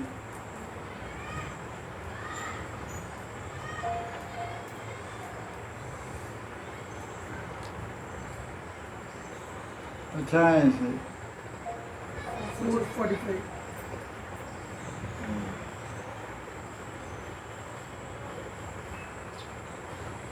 There we go again. Hari Vyasadeva Das. His question is, Radha Radhe, dear Babaji Maharaj, please accept my pranams. What is your advice to young people interested in the path of Raj Bhakti? Thank you very much in advance. What is your advice to young people interested in the path of Raj Bhakti? Raj Bhakti means devotion, following the devotion and bhakti of the residents of Vrindavan. So young people, or old people, or any people that want to follow the Brajvasis, they have to read about Vrindavan and read about the Leelas in Vrindavan. Because following Braj Bhakti means following the Braj Bhaktas, called Ragatmika Bhaktas. Ragatmika Bhaktas of Braj. Their Atma, their bodies, their minds, their hearts are full of rag for Krishna, full of love and attachment to Krishna. Like Radharani, how much she loves Krishna. So read books about Radha and Krishna, and read books about Subal and Sridham and the Govas, and read books about Mother Yashoda and Nandaraj and the Vishwasis and Leelas like Bhagavatam, 10th Canto Bhagavatam is a really good starter. And other books that are written about Radha and Krishna and the Vishwasi associates of Krishna. Read books about their Leelas. This will give some understanding of what Vrindavan is and what is the Bhakti of Braj, what is the speciality of the Bhakti of Braj. Mara Seka Mara Pucha Mara Pranapati. Vishwasis have no idea and no conception that this little boy named Krishna is God. They think he's my friend, he's my son, he's my Lord of my life. Mora Saka, Mora Putra, Mora Putra, Mora Saka, Mora Pramapati. He's the Lord of my life. This is their vow. He's my friend. We don't know who Krishna is. The Gopis sing, the Gopis are Vrindavan like Radharani, Lalita, Vishaka. They say, we don't know who Krishna is, but we know he's a coward boy in Vrindavan, and we love him. We just know he's funny, he's cute, he's lovable, and we love him, that's all. We don't know if he's God, we don't know if he's Paramatma, we don't know if he's Sarvavatari, we don't know if he's Vishnu, we don't know any of that. We just know we love him. So this is Braj Bhakti. The Braj Bhakti is so pure and so natural and so inconceivable. You have to read about it again and again and hear from the lips of Vishwasis and people speaking about Vrindavan, get some idea of what is Braj Bhakti and how to begin practicing Braj Bhakti. Best way to start Braj Bhakti for young people, old people, any people, is to read the Srimad Bhagavatam 10th Canto with commentaries of Vallabhacharya and commentaries of Sanatana Goswami and Vishwanath Chakravarti and Sridhar Swami. Read these commentaries in Hindi, Sanskrit, and English, and you get some understanding. Especially Vishwanath Chakravarti, you get some understanding the way Vrijvasis think and feel and act and how they love Krishna. Thank you for your question.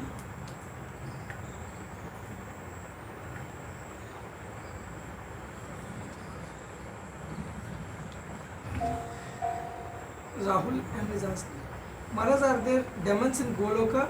If yes, what is their feelings towards Krishna?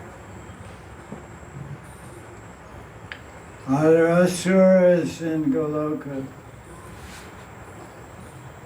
They're there, but they're like statues. They're not doing anything. They're devotees actually, because Krishna can only fight with devotees. So when Krishna has his Prakat Leela, the demons come with Krishna to take part in the Leela. Otherwise, they're just on vacation up there. They're just chilling out in Goloka.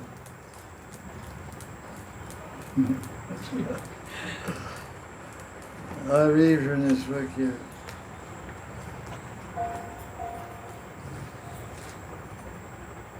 I'll tell you more about it.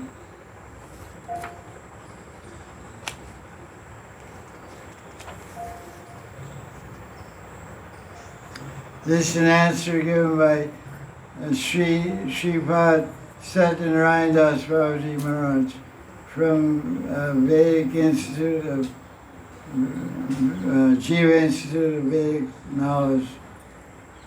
He says, Asuras are also an apricot lila, but they remain inactive, like paintings or toys. When Krishna wants to perform his prakat lila, he activates them. So someone says, what is their consciousness while they're in the spiritual world? To have another form of body, or they only have a asuric form? No, they don't have any other form, they just have the asuric form. So Agasura is a statue in Goloka Vrindavan. And Bakasura is a statue in Vrindavan. So when Krishna, you go out in Krishna's backyard, you see a statue of a snake, and a statue of a duck, and all the different statues of demons. And when he wants to have Lila, he slaps on the back and they come alive. And come down here and do the Lila. They don't have any form. Their form, as they appear in Prakat Lila, they appear. In Prakat Lila, Goloka Vrindavan, demons, the Asuras demons, are inactive in the same form.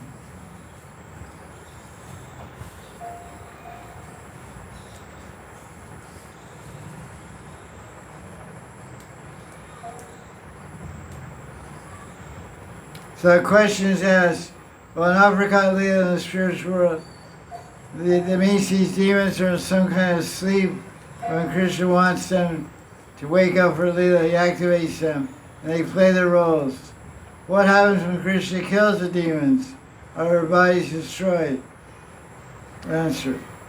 When Krishna enacts his leela and here on the earth planet, there's a mixture of his associates and people from this world.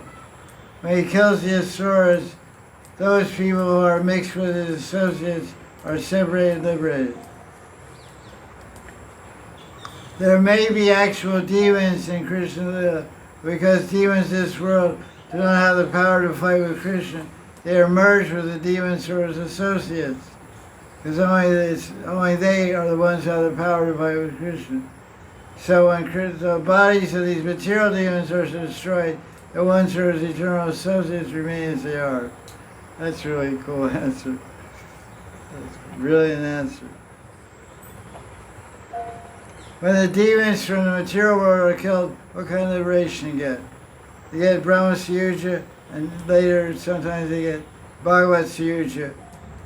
Brahma Suyuja means merging in impersonal liberation, or Bhagavad Suyuja means they merge in the body of Krishna.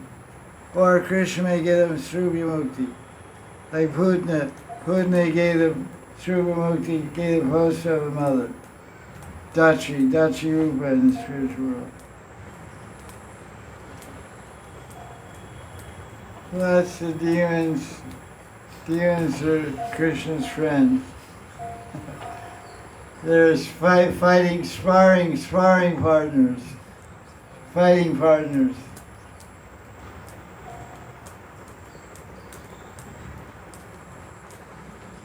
You know, like Bruce Lee, who's going to fight with Bruce Lee, you know? Who could fight with him? He has to make another Bruce Lee to fight with him. So Krishna, no one can fight with him, so that's why Jaya Vijay, he came down here because there's associates from Vaikuntha, so he can only fight with associates. So Jaya Vijay, who they became? Ravana and Kumbhakarna. Hiranyaksha, Hiranyakashipu. Shishupal and Kamsa. Dantavakra and Kamsa. Shishupal and... Kamsa is Kalani. Oh, Kalani, yeah, I forgot. Shishupal and Dantavakra. Jai Vijay Ki Jai. So those are all friends. He's fighting with his buddies. His gatekeepers. They're tough guys. They fight with God. What about Jambavan? Jambavan's also a gatekeeper in Ayodhya. Jambavan fought 27 days with Krishna and Dwarka Lila. And 27 nights. He ate buckwheat bread.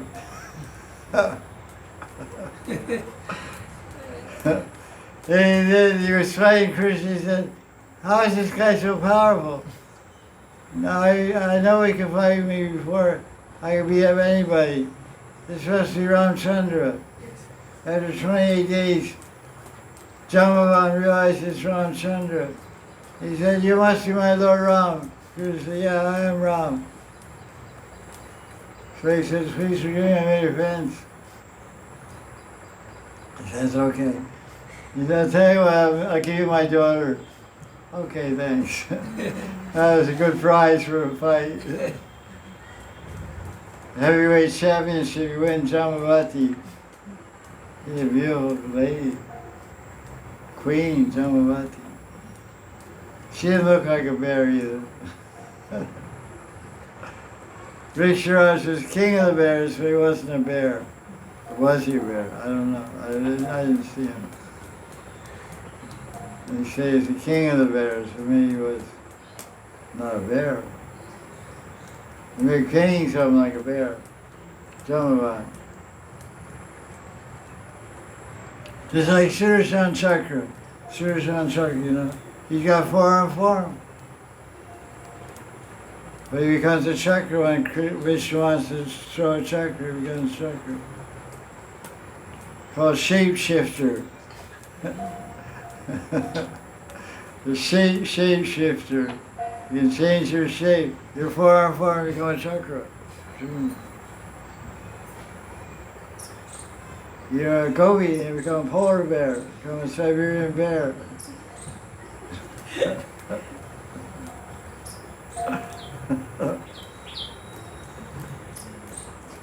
Jaya Jaya Sri Radhe, 5 o'clock, huh?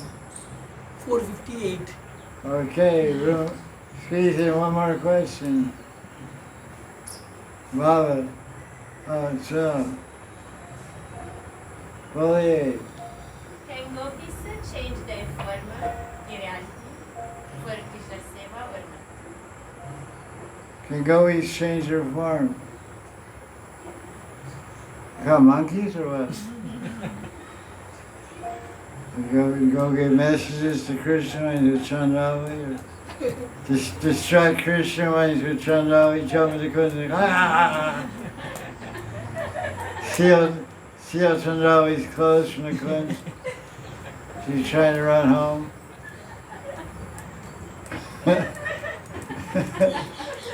And Krishna shoots big shot at the Babaji. The question is, what's the question? Can gopis change their forms for Radha Krishna Seva? And gopis change their forms for Radha Krishna's seva. We don't read any description of that, but as I mentioned the other, before, that Nitya Siddhas and Sadhana Siddhas can manifest 1,020 different forms. The answer is yes, they can change their form for seva, theoretically, but we don't hear any description of that. I haven't read any description. Maybe it's possible because that principle is there. They can change their form. But the thing is, you have to keep in mind that everything is Chintamani Bhumi in the spiritual world. Chintamani Bhumi means it's thought. Chintamani means thought gem. Whatever you want, you can get. You don't have to change your form. It's like when Radha and Krishna bathe in Radha Kunda. Vrindadevi, she makes dresses appear on the trees. The trees have dry dresses. Fruits, like fruits, they get the dresses. Yeah, fruits inside a watermelon is a sari. You eat the watermelon. With names written. Yeah, names are written there also. I can go into the or somewhere. With jewelries. Yeah, jewelry, everything's packed in the watermelon. Package. So it's wish fulfilling watermelon. You know, like sometimes you buy some cereal, there's a toy inside. Yeah, you buy Cracker Jacks, there's a whistle inside. Buy some cereal, Captain Jack or whatever, some kind of cereal. And a little toy comes, the kid's toy, whistle, whistle, little thing. So inside the watermelon you find saris and bangles and gold necklaces. So therefore, whatever Sakis want to do seva, they just all they have to do is desire, do seva, and it's done. Everything else, it's called sadhya sankalpa. Desire, sadhya sankalpa, whatever you desire comes true. So seva means you want the truth of seva to manifest. So it's a sign of a Siddha Purush. One of the characters of a Siddha Purush is sadhya sankalpa, the power to fulfill your desire. So you say, it's like you have a desire for service, have to change your form. There's no need to change your form. Just boom.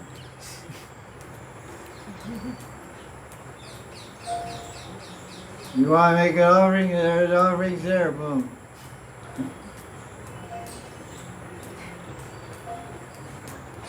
So why change your form? Your form is nice. You have a Stai Rati, Nitya Sru, and whatever Sru you want to do, you can Every tree's a called Vriksha tree. Say, hey tree, give me some mango juice. Okay, Radha, here's some mango juice. Wow. Just hit the tree, boom.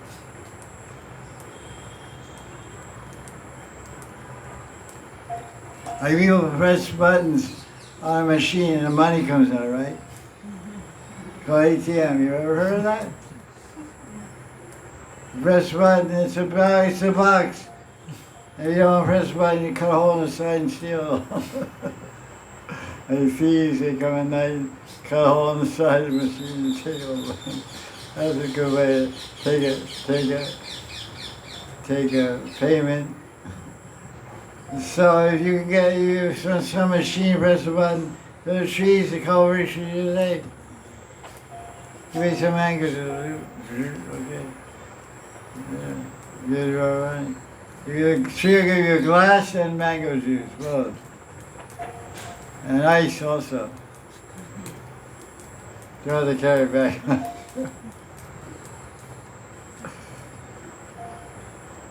So like these trees can produce even flowers with, in for example, like one champaka with in the center like a diamond. Champaka what? With jewels inside in the center to decorate Radha Krishna. Or with sapphire, every flower with every jewel. They can produce even. The question is, I mean, I don't know what you're eating for lunch, but the question is, can you get a flower? What is the question? With diamonds. Flowers with ornaments inside. Do Or some they- new model of flowers, can it produce If you want new models? Yeah, What is your question? like these trees can produce like flower with in the center like a pearl or a sapphire or diamond. Very beautiful to decorate. Well, I mean, first of all, the question is, can a flower, can a Kalariksha tree produce a flower with a diamond in the center?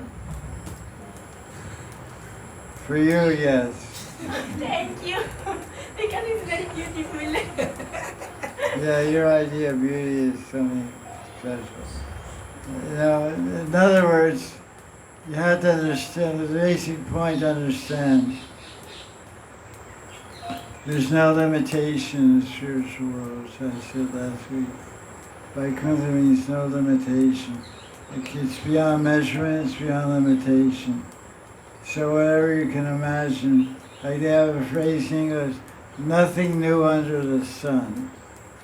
And there's nothing new, everything, same old, there's nothing new, everything's just repeating the same old, same old.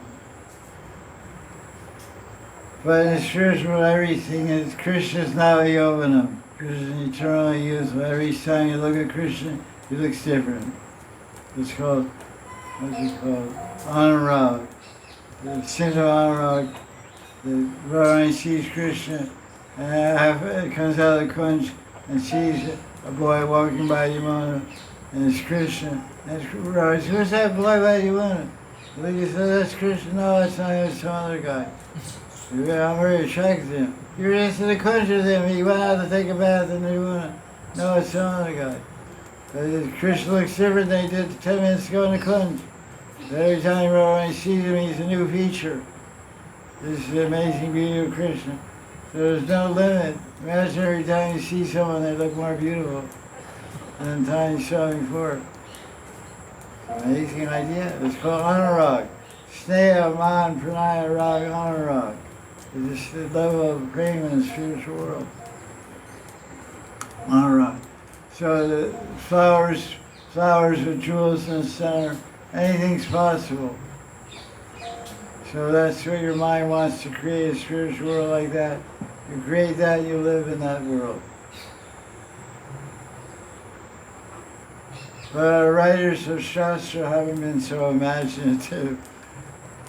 Because we find what they do right is that when Krishna gets all dressed up with jewels and everything by Yashoda, when he goes out to the forest, he throws off the jewel necklaces.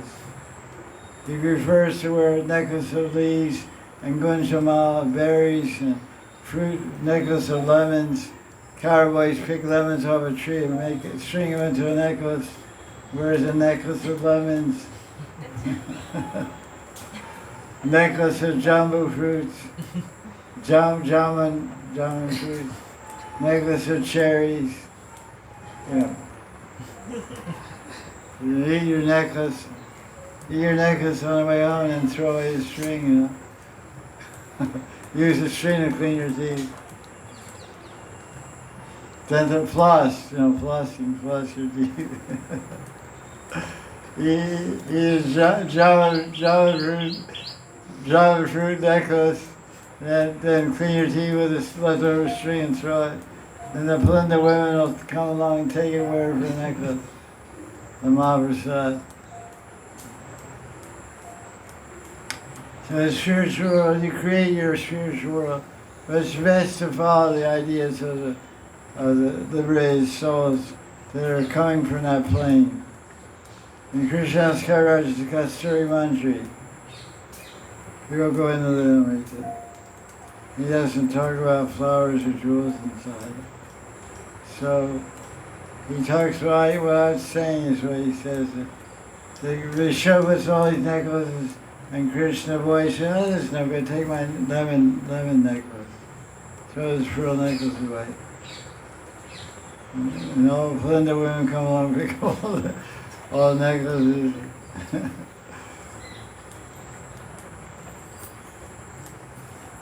Radharani's favorite necklace. What's Radharani's favorite necklace?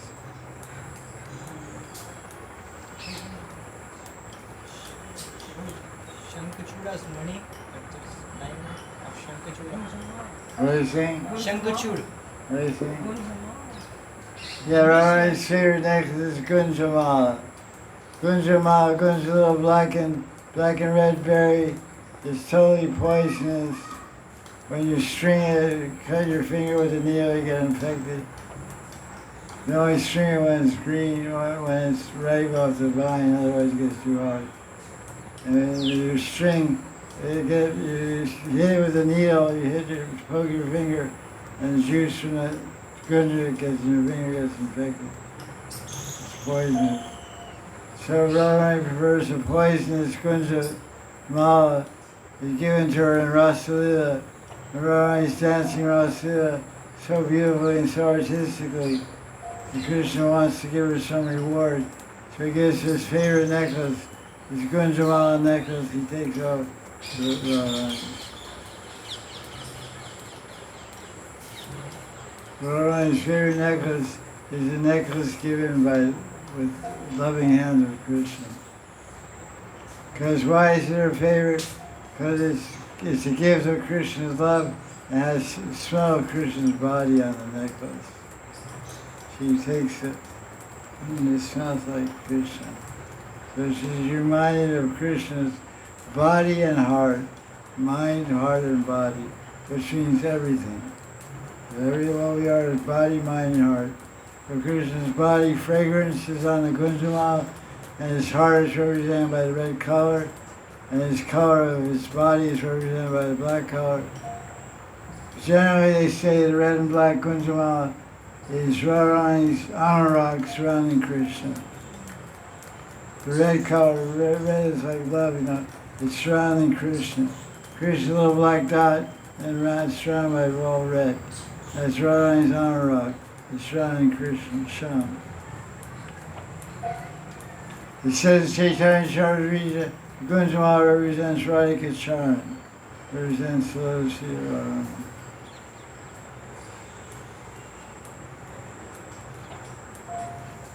Jaya Jaya Sri Radhe.